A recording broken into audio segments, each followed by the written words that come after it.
this team, we're going to stand together and fight this disease.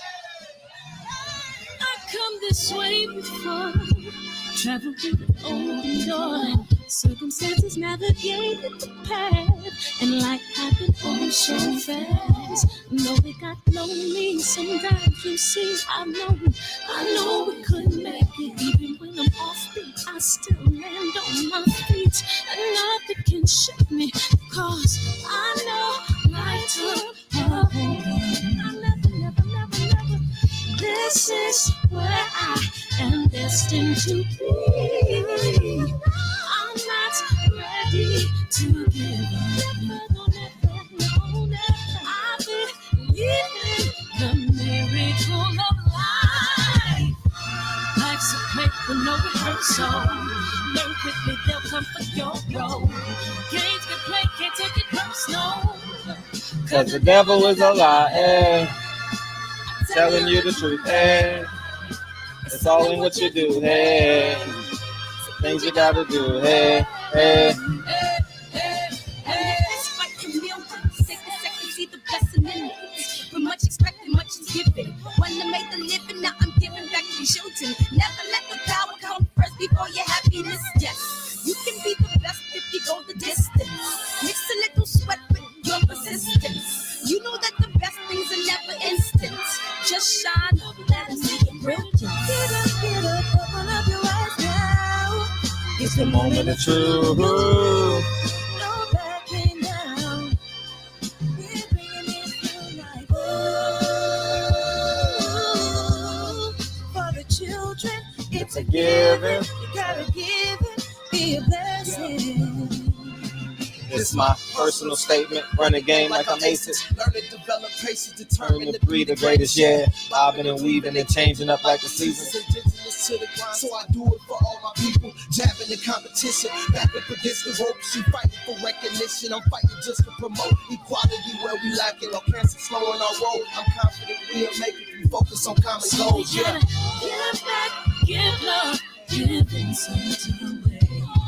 Never give up, stand tall to fight another day.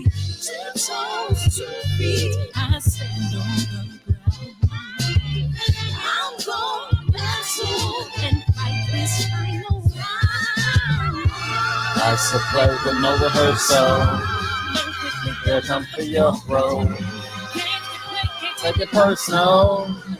Cause the devil is a lie, eh? I'm telling you the truth, hey. It's all in what you do, hey. Some things you gotta do, hey. TB, what's up, man? You took a smoke break, man. I appreciate you, man. What up, Tank? What up, Tank? TB, DB, what's up? Hey, DB, I was thinking you might as well just call in now, man, and we'll just bounce off each other, man. What's up, Tone Brown, Patricia? What it do, K-Dub, Patricia, Joe? DB, I'm a DJ help. I can't say my H's and I can't say my R. I'll tell you a funny story. My high school principal, right? Said, now saying the national anthem in Mexican. I swear to God. You can't make this up, Silver Street, man. What's up, LeVar Cooper? Knowledge, man. What's up, man? We'll see you in March or February. One of them days, man. What's up, Damala, Opulent, J Good? What's up, Ricky? Triple OG, man. That retirement life, man. You can come in anytime, any place, anywhere, right? All right, let me I got to put you on another now caller. I got to put you on another one. So that way we'll just bounce. So what up, J.A.? Jay Cooley, Gangsta Fred, you in here, man. I appreciate you coming in here, man. You've been hiding out for a couple of weeks. What's up, Eric 415, man? What's up? Gabriel Perez, man. I don't think I've met you before, man. Welcome to the show, man. Welcome to the show. Welcome. I don't think I've met you, man. Welcome. So that's where we're at, man. We ready to rock and roll. He'll be in about 7 minutes, and we're going to rock and roll, man. And I wanted y'all to put this in perspective. This is like after Spike Lee did Do the Right Thing, Ryan Coogler did I just forgot Ryan Coogler's movie from up north. Oh man, but y'all know Fruitvale Station. What's up, PPD? You know what I mean? And it's just, I mean, this is just a special moment. He's at the pinnacle of our excellence, you know, and it's just real cool that we have him in our sanctuary that we call the barbershop. You know what I'm saying? So what's up, TB? Pastor Pause, man. Sweet science exam. Did I get everybody? What's up, Sean Snowden? L Boogie. Oh, hey, L Boogie got me on speaker and she got her customers in her ear. I already know. I already know. What up, Money Brown, man? What's up? What's up, man? I much respect, man. I see you grinding all day on the lives and stuff. I just don't comment, man. I see you grinding. Hey, man, what's up, 24 G's? It's Haney time. Every day in the barbershop is Haney time, man. You know what I mean? Every day in the barbershop is Haney time. What's up? What's up, DB? Yes, indeed. How you feel? Man, ready to get this crack. I know, right? So Yeah. we got them for 20, 30 minutes somewhere in there, and we're just gonna rock out and have a good time. But yeah, man, I'm excited to do this, man. Yeah, this gonna be good, man. Another one. Peoples Hernandez, where you at, man? We need to find Mike early today. We need to find Mike ASAP. You know what I mean? No, this is gonna be good. Yeah, shout out to the Queen Patty Dean for already getting it cracking. Yeah, Patty Dean threw her sauce on this one for Shiggy Saw. You know what I mean? Yeah, man. Yeah, Tanks knocks out Lopez. Yeah, we're gonna get into it tonight, man. We got a lot to talk about tonight too. Obviously, we're gonna review this, you know. But I was just thinking, what if black fighters say they never want to fight each other? You know what I mean? Like I think we're gonna talk about that tonight, man. Like, what if, man? What if? Like, this just insane how Canelo just walks through these streets and oh man. And gets away with it. And not only gets away with it, gets paid doing it. $20 million. Yeah, they market it and advocate for it. Mm-hmm. Absolutely right. You know? But like that's the cool thing to do. Like that's the cool thing to do. Yeah, he's noble for it. Yes. You're exactly right, man. I couldn't agree with you more. So we're gonna have some fun with that tomorrow. You know what I mean? You know what I mean? Nigga Fred might come out tonight. You know what I mean? Hey, man. Nigga Fred might come out tonight, man. Cause I Champ Side lit me a new one today, man. I'm watching his post and I'm like, and I like it because I always like his stuff. And I just started burning. They can rob Pernell Whitaker. They ain't got to fight each other, man. Man. Ooh, what's up, Birdman? I don't think we ever met Birdman before, man. Welcome to the show. Welcome to the show. Welcome, man. Welcome. We appreciate you, man. Appreciate you. And but yeah, man, it's just beyond me. But yeah, man. American Skin was a hell of a film, wasn't it? Yeah, that's hell of a film. Crazy. Hell of a film, man. Yeah, you said Birdman. You said Birdman. It made me think about the old Moore's a Day and a Time. Remember that song called "A Bird"? Yeah. I just seen that. Young Merv, the kiggity keys up, man. What up, Young Merv? 619. What's up? Money in the ghetto. We see y'all in here coming through, representing early. Jay Dixon, man, you ready to put Fred in check, man? You ready to put Fred in check? Oh man, I see you. I see you, Miss Foster. Just got to click the link, add the video, and we're ready to rock. And but yeah, no, we're not doing call-ins, but DB can see the chat and he'll blend that into his question, and we'll go from there. So don't worry about the super chats, man. Buy yourself some lunch or donate that to the GoFundMe. You know what I mean? No need. You know, I mean, it's gonna be hard to do because we only got them for a condensed amount of time. And DB will pick up y'all questions in the chat for sure. Yeah. So yeah. Did you put drop the link for the donation? Oh yeah, let's do that now.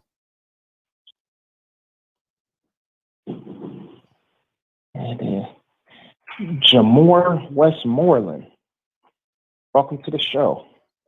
Welcome to the show. Welcome to the show, man. Welcome to the show. Let me see. America's Skin was great. Oh, American Skin. Yeah. You must be talking to your phone when it started changing the words up. American Skiing. He said Dallas, Texas in the building. Shout out to yeah. American Skiing. Oh, he said American Skiing was great. You been to Aspen? Yeah. Yeah, man. Uh-oh, we got a guest appearance. Look at Elle in the building. Round Table Talk. What up, Elle? Oh, Elle in here? You should be coming now. I appreciate the donation too, Kenneth Johnson. We appreciate you. I don't see Elle. Oh, there he is. Best film in a long time. Yeah, we was talking about it yesterday. Elle and I was talking about it yesterday, man. And yeah, so yeah, it's we're gonna rock out. Yeah, so that should be fun. What's up, Oso? Jay, where you been, man? You been going to bed early, man. You been doing something. Either you doing something all the way right or all the way wrong. Air punching all of the shit you saying. Oh man, well we all gonna be air punching together tonight because I'm in my mood right now, man. I'm definitely in my mood. Miss Foster, you gotta click the video, connect it when it's set. Oh, there we go. I see. Did you want to come on as well or no? Do you just want to listen? I can't hear you. I'm gonna bring you on. Did you want to come on the interview or just want to listen? Oh, you just want to listen. Okay, gotcha. Okay. I appreciate you setting this up for us. Appreciate you. Click the live comments in the right-hand corner so you can see the comments and stuff like that. So we'll be able to rock and roll. And yeah, we'll be ready when he come on. So yeah, man. So what were you saying about American Skin? It was great. Yeah, it was wonderful. It was. Oh man, it was fucking good. You know what I mean? It was a film long time coming. Definitely a film long time coming. And yeah, no better person to do it than Nate Parker. You know what I mean? So yeah, that film touched me heavy. It touched all of us heavy, man. You know what I mean? And imagine being on set for 25, 27 days filming, however long it took him to make. What's up, Legendary Cat? Yeah, you know what I mean? I'm never nervous, man. I'm always excited, man. Nervous. I don't know if I've ever been nervous in my life. I've always been excited to do something. I've never went to Six Flags and said, man, I'm scared of that roller coaster. I'm like running to it. Like I'm getting there. Oh, I've been on that one. I'm trying to get there at 9:30, man. You know what I mean? I'm trying to go on a Wednesday so I can go on it 3 times. You know what I'm saying?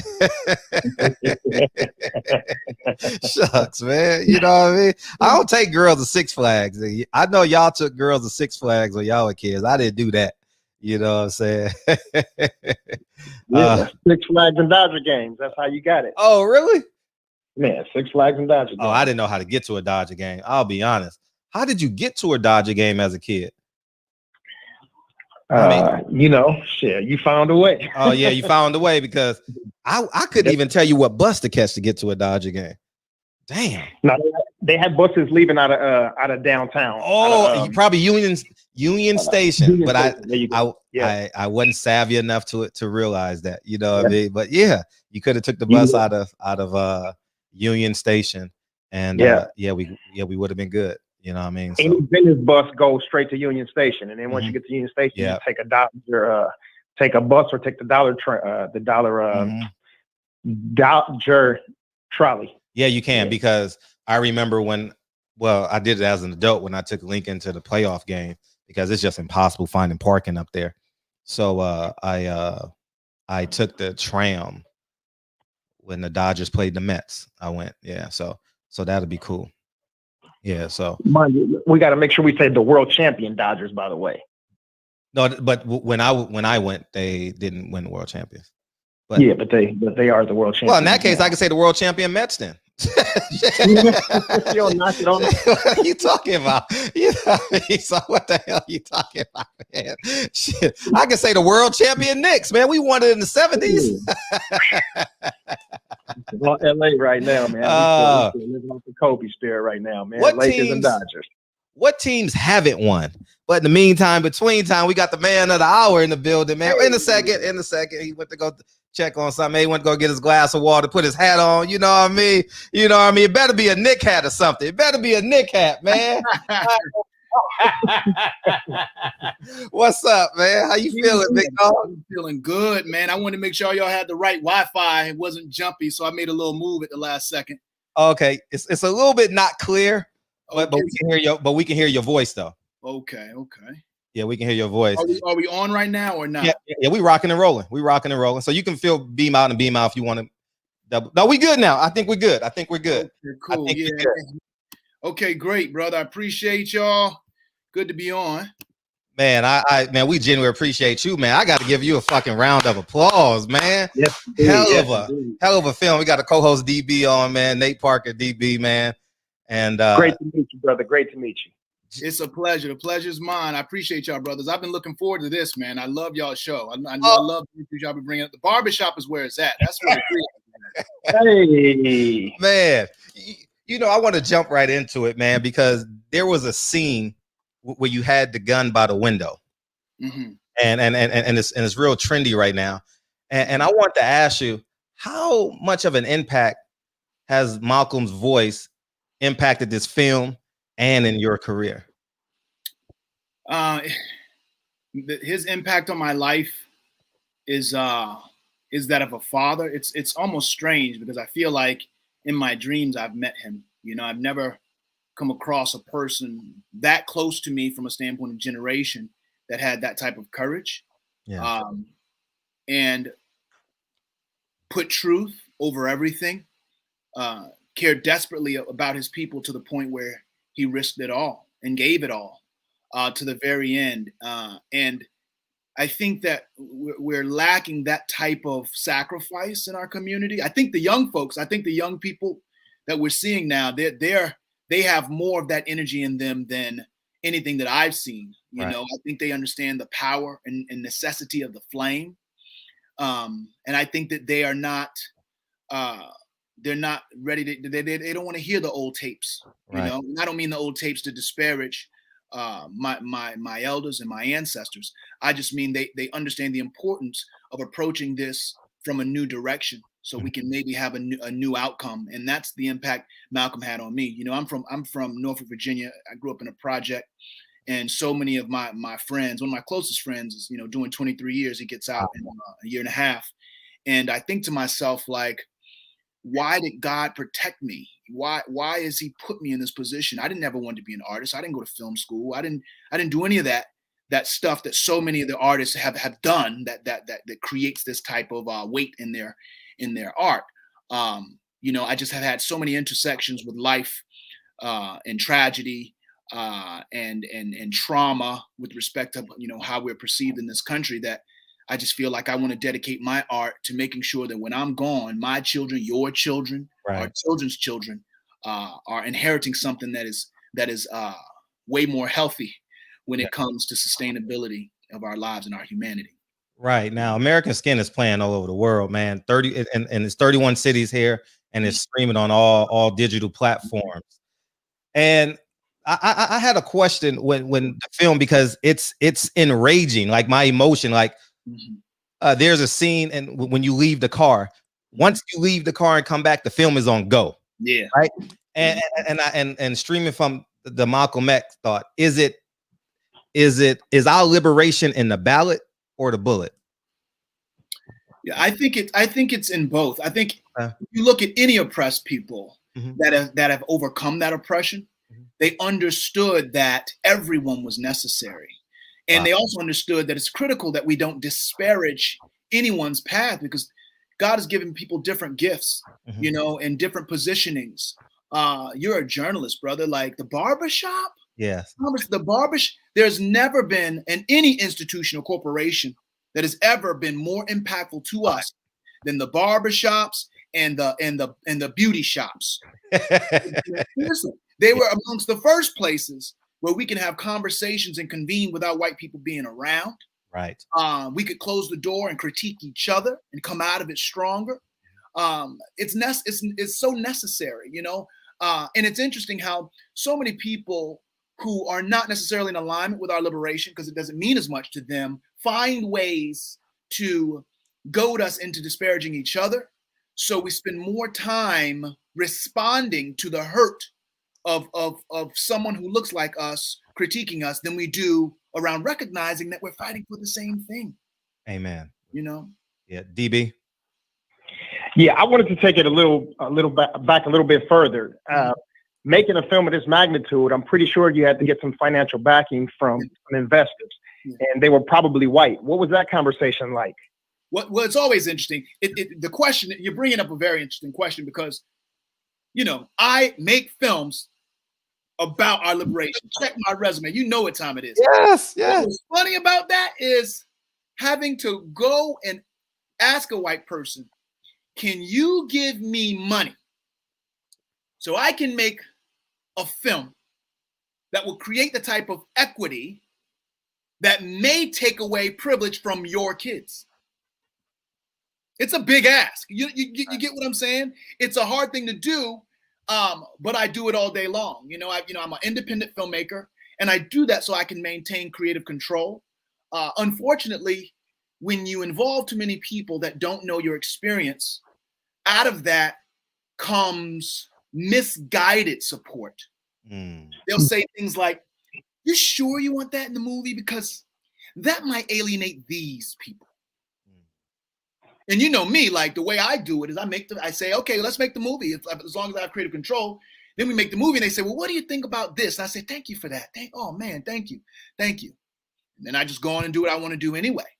You know? So yeah, having to compile and aggregate white dollars to tell a black story is very hard. I think that's another issue that we need to address. You know, we can't expect people that whether they like it or not benefit from our oppression to be as desperate about our liberation as we are, you know. And let me keep it real. When I did Birth of a Nation, I had Tony Parker step up.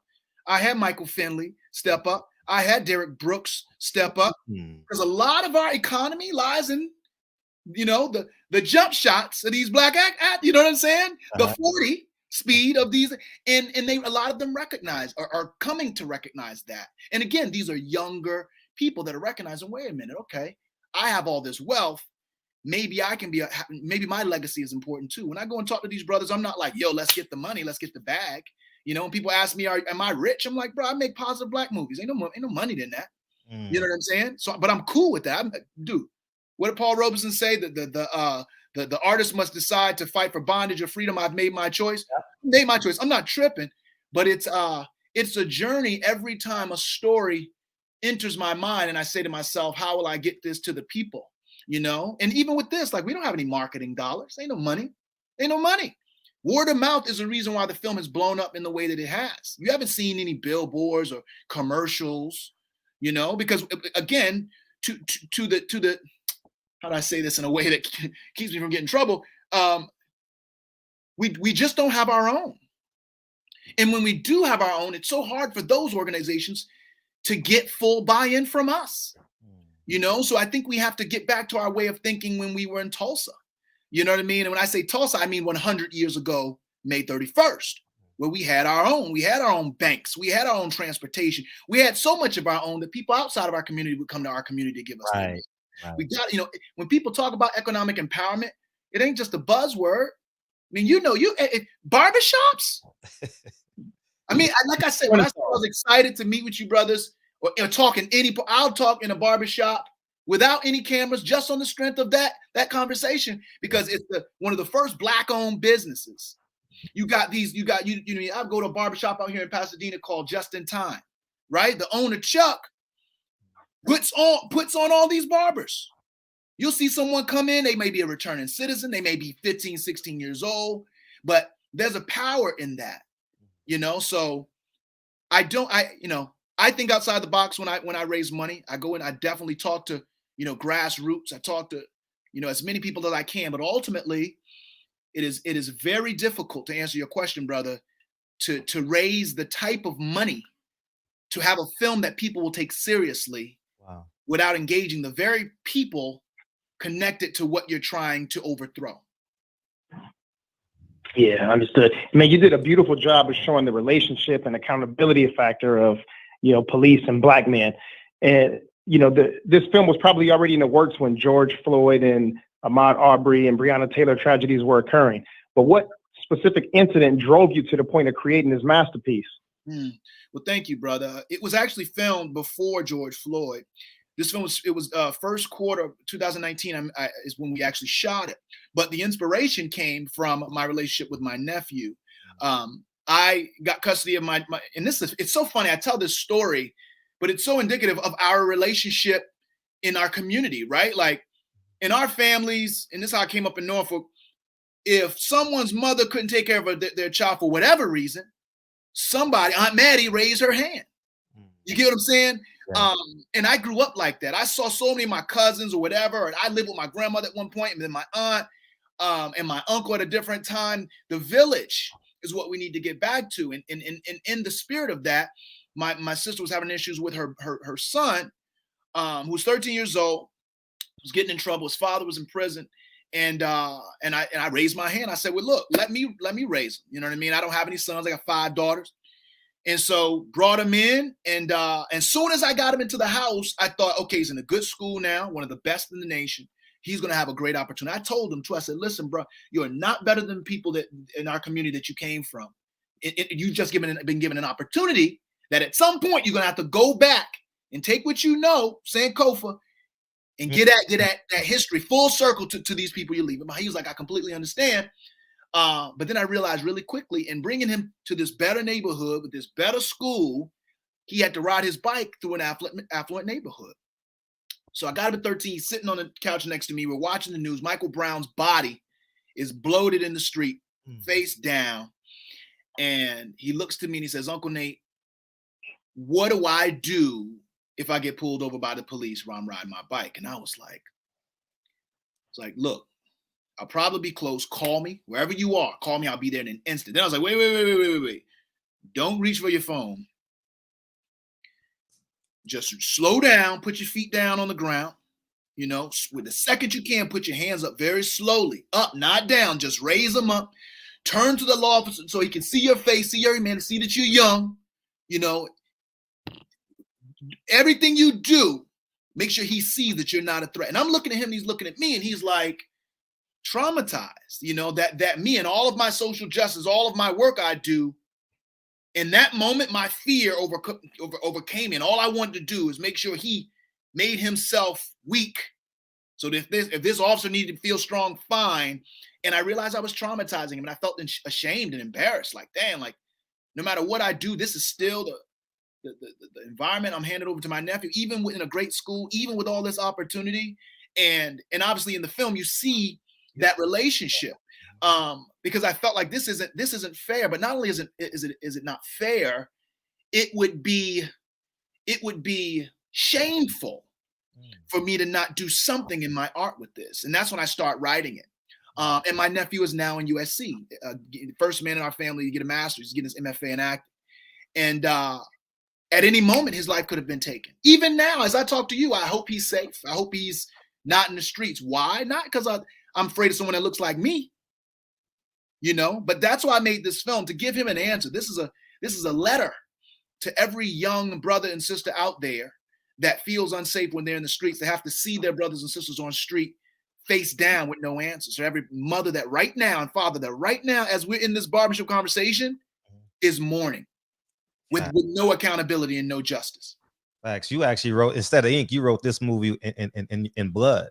You understand what I'm saying? Because that first scene is like, I've been pulled over. I'm South Central LA, born and raised. So is was DB.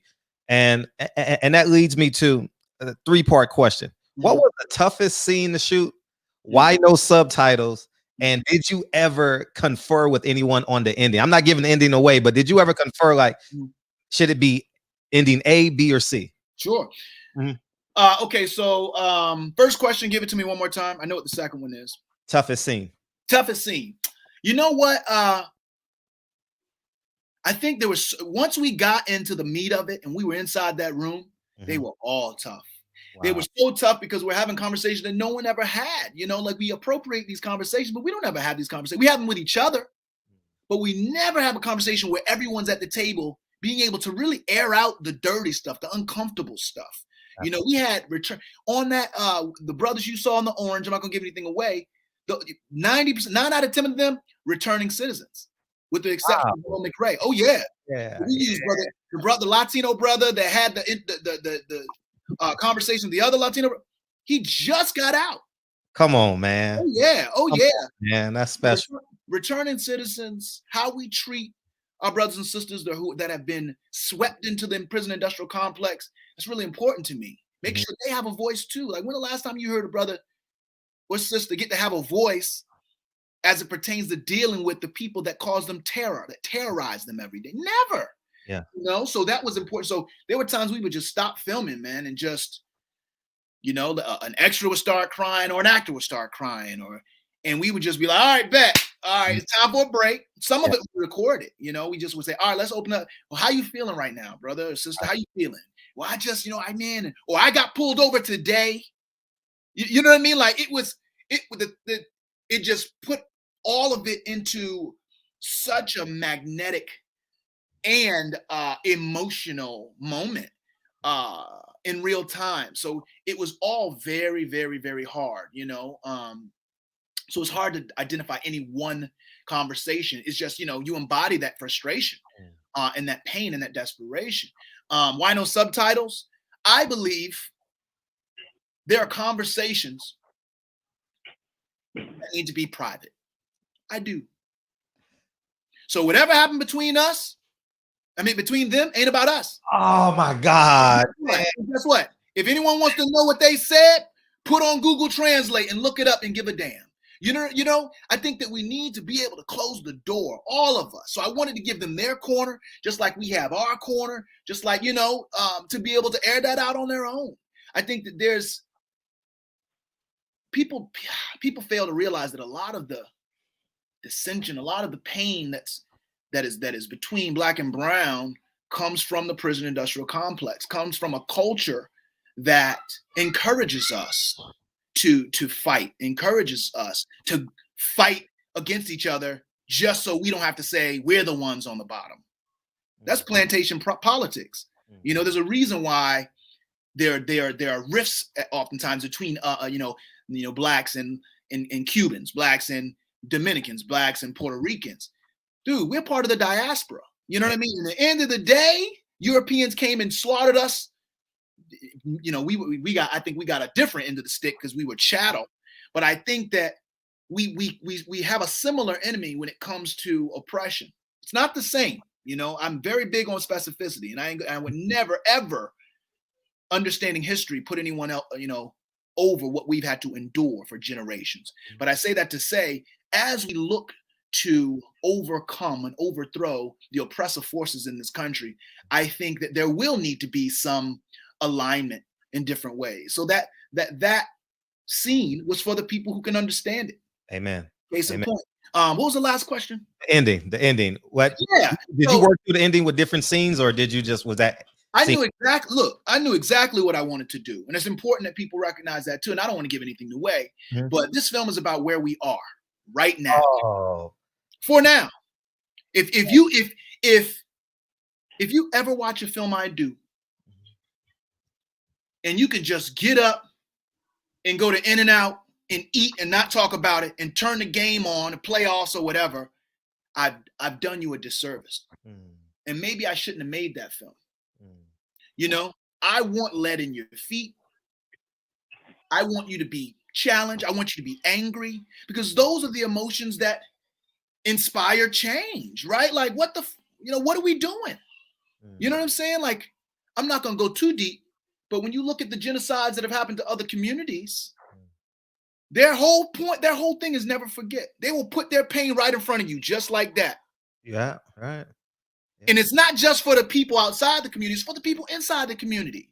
Because my big question is, if this is true, then what now? What we going to do? I'm tired of the, you know, like, there's no amount of crying cop and crying Black kid on an Instagram picture that's going to satisfy me. I am perpetually dissatisfied. And unless everybody feels that way, I just don't know what we gonna do, you know? So you know, not to give anything away, but every frame of that film, every frame of any film that I direct is intentional. Oh, I 100% know you intentional, man. After watching Birth of a Nation, and I'm gonna tell you the duality that I had struggling as a black man watching this film. Am I a coward or do I have too much humanity? You know, and I cried about that. I cried that Friday night.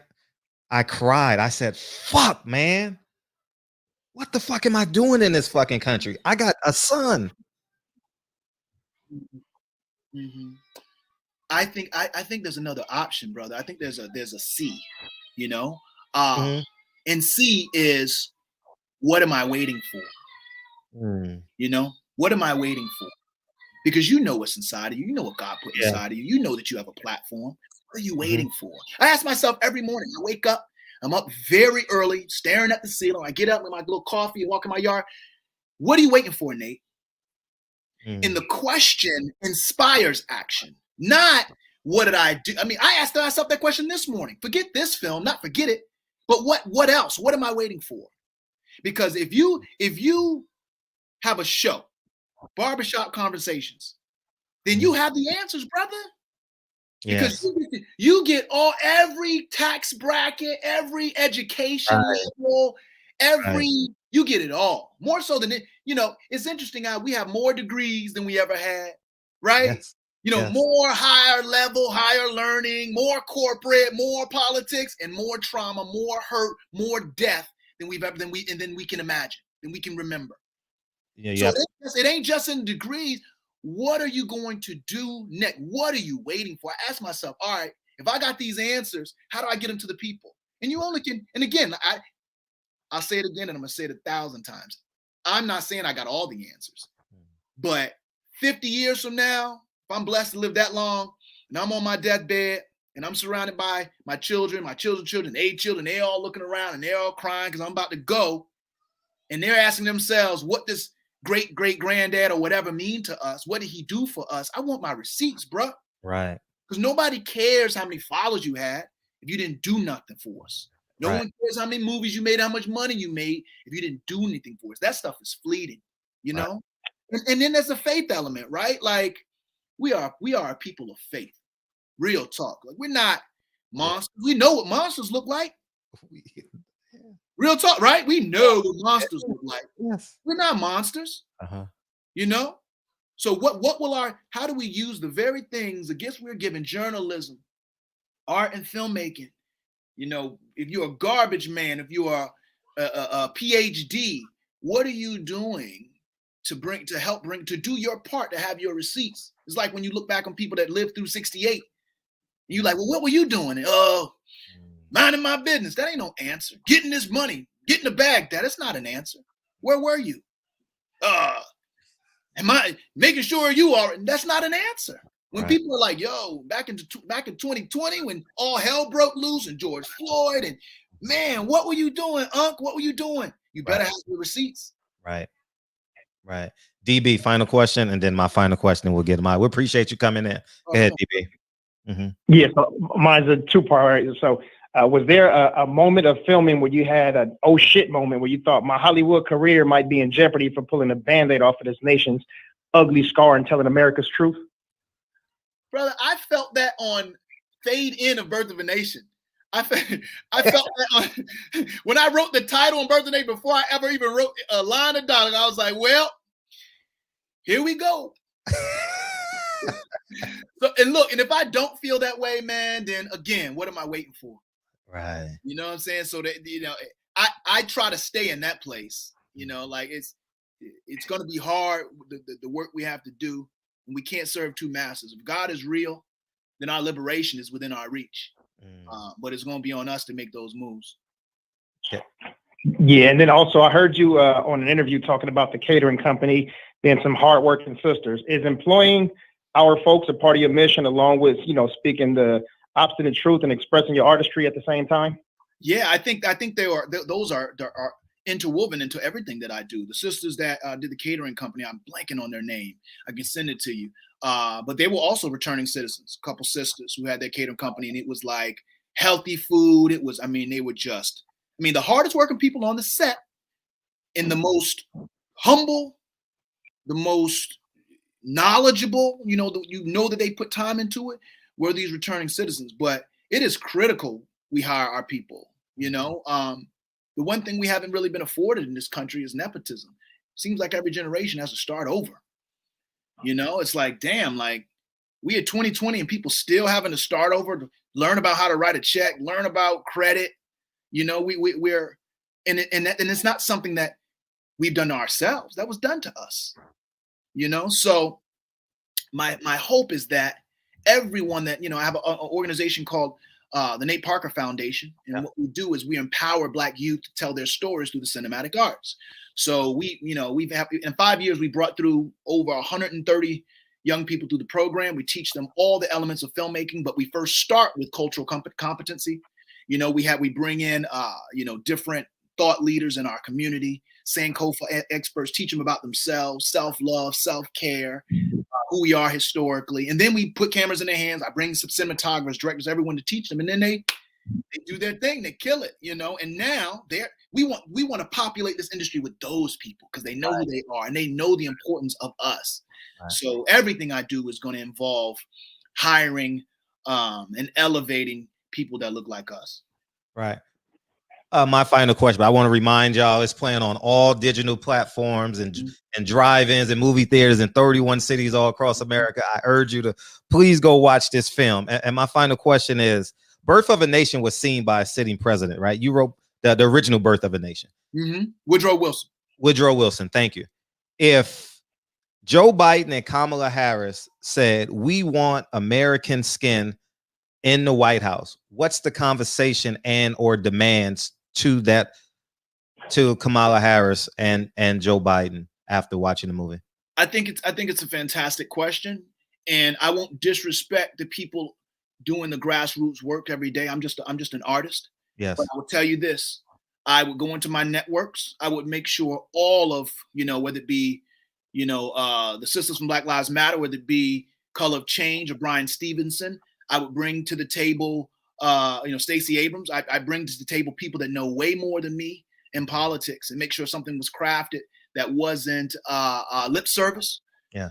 But something that could really have the impact that those thought leaders know that we need. You know, I think far too often that's another thing that they do to divide is they put the mic in front of people that don't have the answers. And so then when those things don't work, we blame those people for not having the answers. I'm not I didn't study political science. I feel like there are, of course, things that I could contribute that I think that from my experience is what we need. But I think that all the things that we need to see change in our community, we have those tools. Right. We have those mouthpieces. We have those people that do that work every single day.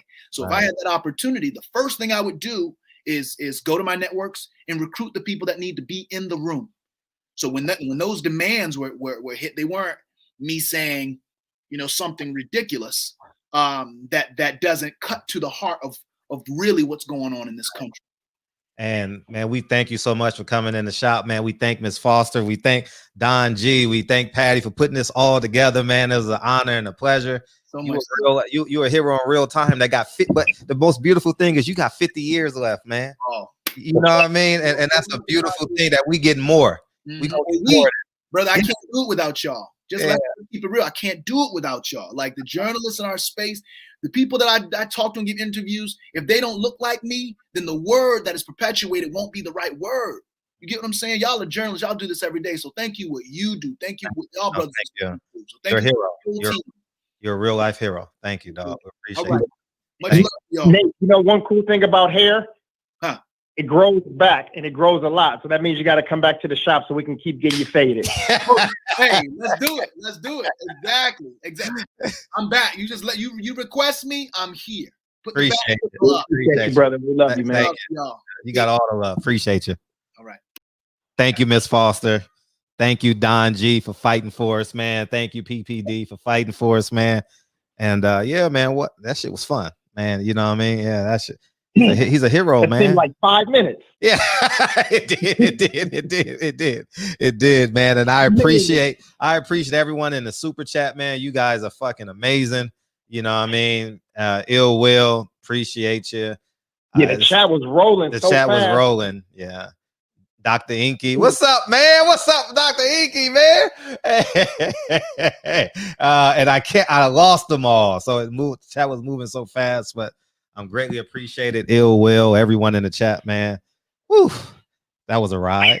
That was a ride, wasn't it? Man, what a way to kick off the fucking day. What a way to kick off the day. Yeah, so look, I know we're going to revisit this later on in the evening because I know people jumped in and took their lunch breaks early and late just so everybody can meet up for this right here. But man, go on and put your city and state in there, man. We're going to give y'all some love. And I know, Fred, you got to get out of here too. So. Yeah, I'm in daddy mode right now. You know what I mean? I locked the door and shit for this one. I said, I'll lock the door. Y'all motherfuckers go watch your iPad. Yeah. Man, he's a real life hero, man. You know what I mean? Absolutely. He's a real life hero, man. This motherfucker, he said independent. So that means he don't give a fuck if I'm not speaking for him. I'm speaking my interpretation. Like Sony, I don't care. I'm doing this. This nigga went to NBA players and in a Derrick Brooks, an all-time great, you know, linebacker. You know what I mean? So it's just, you know, he's out there working, you know, and it's a beautiful thing. It's happening, man. It's happening. You know, I think we got Rob G Film and a couple other dudes that are doing music and music videos and, you know, may move over to the movie side. But man, with Jordan Peele, Ryan Coogler, you know, the late great John Singleton, Spike Lee. There's inspiration, man, for the other dudes to do the same thing in the way that he's doing it, where it's independent. You use some money, maybe you use some investors, come back to the barbershop. We all, you know, donate to your cause and we build beautiful films about us and for us. No, big facts. And shout out to 78 and what you call it too, because they hit it right on point when I asked them the question about the subtitles, about the subtext, the subtitles of that conversation that was in the movie, and it was right on point with 78 and Black Fight Fans. So I appreciate them, man, and I appreciate the support, man. We out here doing it big, man, and we can't do it without each other. Let's get the hell out of here, man. Before my house catch on fire. Dr. Professor gives some love. I am in Will in the building. The Queen Patty didn't give her roses. Alma Huertas in the building. Cletus Smith. Cletus. South Central Brigade got Boxing Conversations with Reggie Owens, the Sweet Science Examiner, Rutledge, Designer Don G, good looking out. Appreciate you.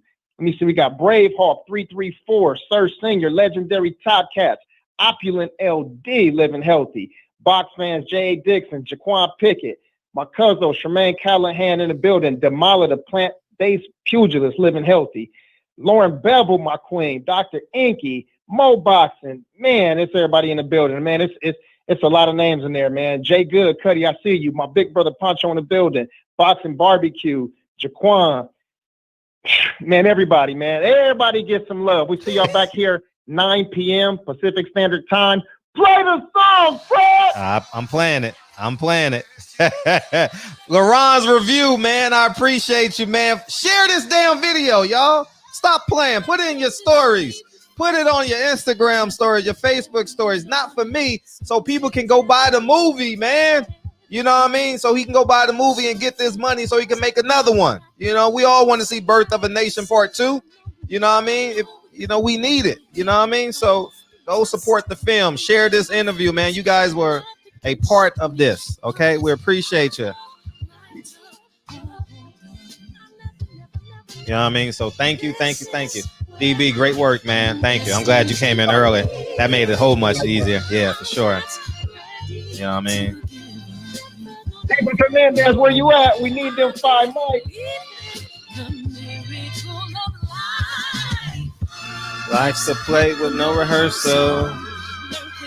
Come for your bro. Take it personal. Cause the devil is a lie. Hey, I'm telling you the truth. Hey, it's all in what you do. Hey, hey, hey, hey, hey, hey, hey. Put it on your Instagram stories, man. Put it on your Instagram feed. We need people to go buy this. We want people to go buy this film, man. Buy this film. He put out 2 classics, man. 2 classics, man. He's 2 for 2 as a director, man. He's 2 for 2. You know what I mean? Let's go. Yeah. Hit that thumbs up real quick too. Please hit that thumbs up for this video. Yeah. Thank you, Miss Foster. Thank you, Don. Thank you, Patty. Thank you, Nate Parker. We did it, man. We put it together. You know what I mean? We put it together. You know what I mean? Rob G. Film. Rob G. Get him, Rob. It's my personal statement. Running game like I'm Mason. Thank you. Thank you, Iron Will. I appreciate the super chat as well. Thank you. And so I do it for all my people. Jabbing the competition, back up against the ropes, you fighting for recognition. I'm fighting just to promote equality where we lacking or cancer slowing our road. I'm confident we'll make it. We focus on common. So you gotta give back, give love. And smash the like button on the way out. Smash the like button on the way out, man. Hey, I appreciate you, man. It's for us, Carl. It got soul. It got some soul to it, don't you? It got some soul. You know what I mean? The music never stopped playing in the barbershop. You know what I mean? Even if the Lakers are playing. You know what I mean? Shit. Why, y'all? The devil is a lie. Hey. I'm telling you the truth. Hey. It's all in what you do. Hey. Some things you got to do. Hey. Hey, I appreciate y'all. Thank you, DB. I'll see you at 9. Yes, bro. See you this evening. All right, love y'all, man. I appreciate all y'all for coming in, man. All the time, y'all. Peace.